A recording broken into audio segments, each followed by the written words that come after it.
Assalamualaikum warahmatullahi wabarakatuh. Kami dari kelompok 5 yang beranggotakan saya sendiri, Aisyah Setira, dan teman saya, Najwa Mulia Zahra dan Dina Rirayati.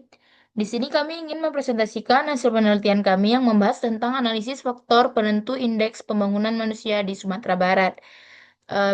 Untuk pendahuluannya itu, perbedaan indeks pembangunan manusia atau IPM di kabupaten dan di kota di Sumatera Barat itu menunjukkan bahwa kemajuan di bidang kesehatan, pendidikan, dan ekonomi belum merata. Variasi ini terlihat dari indikator-indikator seperti usia, eh, usia usia harapan hidup, harapan lama sekolah, rata-rata lama sekolah, serta eh, pengeluaran per kapita.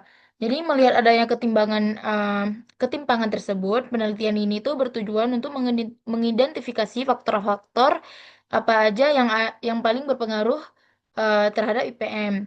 Jadi harapan dari kami untuk hasil penelitian ini tuh dapat menjadi dasar dalam merumuskan kebijakan pembangunan yang lebih tepat sasaran untuk masing-masing daerah.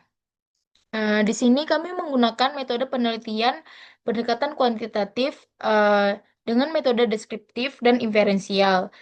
Data yang kami gunakan di sini tuh data sekunder dari Badan Pusat Statistik Sumatera Barat.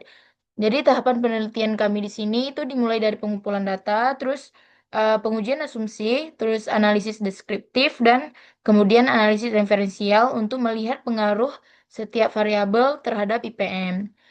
Baik, untuk pembahasan selanjutnya akan dibahas oleh teman saya. Baiklah, kemudian saya akan memaparkan dan menjelaskan hasil analisis dan pembahasan dari penelitian kami mengenai faktor-faktor yang mempengaruhi indeks pembangunan manusia di Sumatera Barat. Analisis dilakukan dengan menggunakan metode regresi linear berganda dengan indeks pembangunan manusia sebagai variabel dependen serta variabel independennya yaitu usia harapan hidup, rata-rata lama sekolah, harapan lama sekolah, dan pengeluaran per kapita.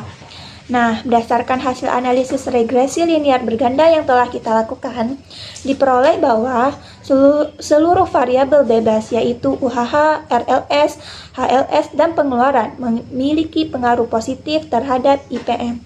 Artinya, jika salah satu variabel bebas tersebut mengalami peningkatan, maka nilai indeks pembangunan manusia juga akan meningkat.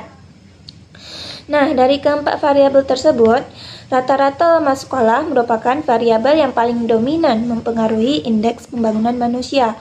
Hal ini menunjukkan bahwa semakin lama penduduk menempuh pendidikan secara formal, maka kualitas pembangunan manusianya akan semakin tinggi pula. Nah, selanjutnya yaitu harapan lama sekolah yang juga memberikan pengaruh yang sangat besar. Ini menunjukkan bahwa prospek pendidikan di masa depan sangat berperan dalam meningkatkan indeks pembangunan manusia. Nah, yang ketiga merupakan usia harapan hidup yang juga memberikan pengaruh positif terhadap indeks pembangunan manusia yang menunjukkan bahwa faktor kesehatan masyarakat ikut mendukung pembangunan kemanusiaan.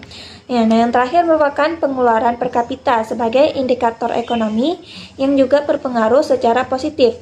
Meskipun pengaruhnya berada pada kategori yang rendah, ini menunjukkan bahwa kondisi ekonomi masyarakat tetap memiliki peran dalam meningkatkan indeks pembangunan manusia. Namun, walaupun faktornya tidak sebesar faktor pendidikan tersebut. Nah, dengan demikian dapat disimpulkan pula bahwa pendidikan merupakan faktor yang paling berpengaruh terhadap indeks pembangunan manusia di Sumatera. Selanjutnya merupakan uji asumsi model regresi. Nah, jadi sebelum model regresi digunakan untuk pengambilan suatu keputusan atau suatu kesimpulan, dilakukan pula beberapa uji asumsi klasik untuk membuktikannya. Yaitu yang pertama ada uji normalitas, di mana nilai p-value lebih besar dari nilai alfa 0,05 sehingga hasil menunjukkan bahwa residual berdistribusi secara normal. Sehingga data memenuhi asumsi normalitas tersebut.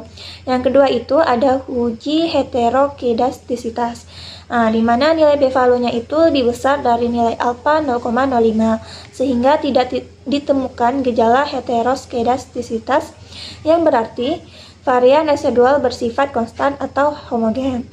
Yang ketiga itu ada uji autokorelasi.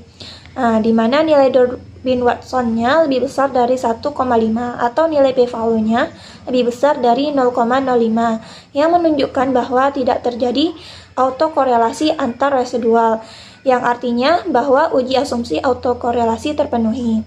Nah, yang keempat dan terakhir yaitu uji multikolinearitas di mana nilai FIP-nya seluruh variabel bebas yaitu RLM, HLS, UHH, dan pengeluaran berada di bawah 10 sehingga tidak terjadi multikolinearitas sehingga uji asumsi tersebut terpenuhi. Nah, setelah dilakukan keempat uji asumsi klasik tersebut, dengan terpenuhinya seluruh asumsi tersebut, dapat disimpulkan pula bahwa model regresi yang digunakan sangat layak dan valid untuk dianalisis lebih lanjut. Nah, selanjutnya pembahasan mengenai heat map kolerasi akan dan dijelaskan oleh Nashwa Mulia Zahra. Selanjutnya kita masuk kepada penjelasan untuk heat map. Nah, heat map dipakai untuk menunjukkan bagian mana yang memiliki intensitas paling tinggi dalam suatu tampilan. Dari gradasi warnanya sendiri, kita bisa melihat mana area yang hidup dan mana area yang cenderung tenang atau lebih redup. Nah, warna yang lebih kuat atau pekat biasanya menggambarkan area yang memiliki pergerakan atau konsentrasi aktivitas yang lebih besar. Sementara warna yang mulai pudar menandakan area yang dampaknya itu lebih kecil atau kurang memberikan kontribusi terhadap keseluruhan tampilan heatmap-nya. Nah, kalau ada bagian dengan warna pekat, itu artinya area tersebut cukup dominan dan memberikan pengaruh besar terhadap pola penggunaan atau alur keseluruhan dari heatmap ini. Nah, area seperti ini biasanya menjadi pusat perhatian di mana disinilah pengaruh terbesar dari heatmap itu. Nah, sebaliknya ketika warnanya itu mulai memudar, itu mengisyaratkan bahwa area tersebut itu tidak terlalu kuat mendorong alur atau keseluruhan pola dari heat map ini. Nah, bagian yang warnanya makin lembut biasanya terasa lebih pasif, sehingga efeknya terhadap pengalaman keseluruhan ini jadi lebih kecil. Efeknya atau pengaruhnya itu jadi lebih kecil. Nah, dari pola heat map ini, kita bisa melihat gambaran jelas tentang distribusi intensitas dalam sebuah tampilan heat map. Kita bisa melihat apakah beban visualnya itu sudah sesuai atau seimbang atau justru berat di satu titik. Apakah ada bagian yang kehilangan pengaruh karena warnanya terlalu pudar, atau apakah ada area yang tanpa sengaja menjadi terlalu dominan. Dengan memahami perbedaan gradasi ini, kita bisa menilai apakah kombinasi halaman atau kombinasi heatmap ini sudah sesuai dengan arah yang diinginkan atau perlu penyesuaian supaya alurnya itu terasa lebih nyata. Nah, kalau dilihat dari keseluruhan heatmap ini, seluruh variabel berkorelasi positif kuat dengan indeks pembangunan manusia. RLS memiliki korelasi tertinggi yang kemudian diikuti oleh pengeluaran UHH dan HLS. Temuan ini menegaskan bahwa pendidikan merupakan faktor yang paling terkait dengan peningkatan IPM. Nah, korelasi antar variabel juga cukup kuat, namun baiknya tidak menimbulkan multikolinearitas.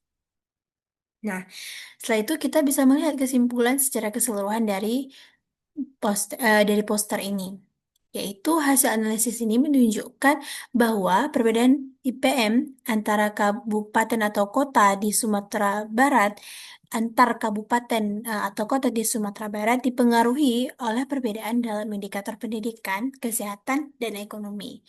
RLS dan HLS muncul sebagai faktor yang memberikan dampak terbesar terhadap peningkatan IPM, diikuti oleh UHH serta pengeluaran per orang yang juga mencerminkan mutu kesehatan dan kemampuan ekonomi masyarakat.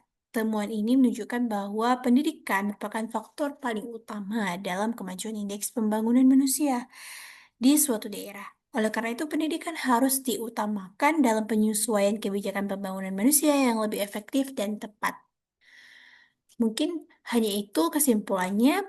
Saya kembalikan ke moderator. Sekian dari kelompok kami. Maaf bila ada salah. Assalamualaikum warahmatullahi wabarakatuh.